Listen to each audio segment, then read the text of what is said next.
Saudara-saudari umat beriman yang terkasih dalam Tuhan kita Yesus Kristus, jumpa lagi dalam renungan harian MSC Provinsi Indonesia, Sabtu 31 Juli 2021. Hari ini kita memperingati Santo Ignatius dari Loyola. Salah satu peninggalannya untuk gereja adalah ajarannya tentang latihan rohani yang kemudian dibukukan. Di dalam buku itu ada satu bagian yang berbicara tentang pedoman membeda-bedakan roh atau yang sering dikenal sebagai discernment. Pedoman itu dibuat untuk membantu kita umat beriman supaya dapat memilih atau dapat mengambil keputusan dengan baik, benar, dan tepat. Salah satu hal yang ditekankan dalam buku itu adalah dalam mengambil keputusan hendaklah keadaan batin kita ada dalam keadaan netral. Artinya hati kita tidak terlalu begitu senang dan tidak terlalu begitu sedih, karena akan mempengaruhi keputusan kita dan bisa saja keputusan kita itu keliru.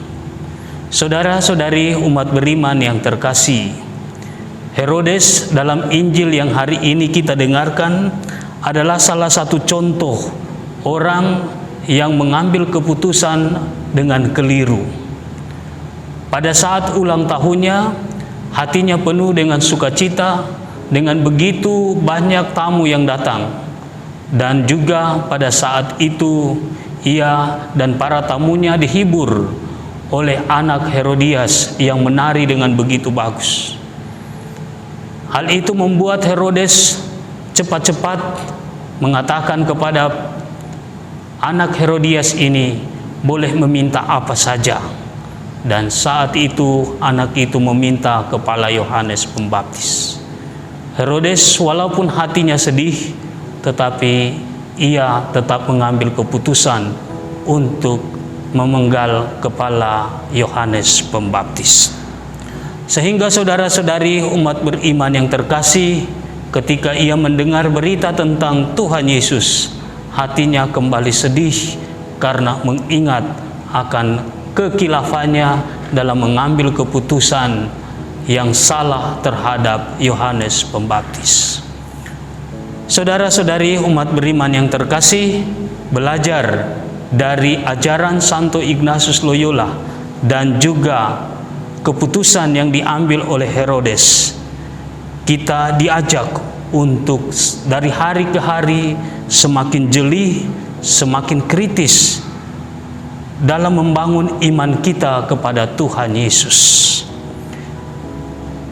Kita semua diajak untuk dalam membangun iman itu, kita tidak hanya membangunnya untuk kepentingan atau untuk menyenangkan hati orang lain, atau tidak hanya semata-mata untuk kepuasan diri kita, tetapi lebih dari itu adalah untuk kemuliaan Tuhan.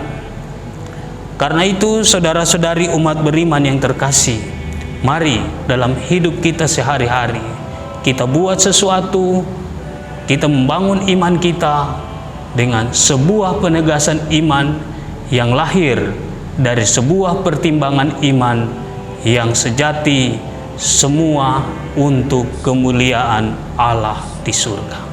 Tuhan memberkati kita. Amin.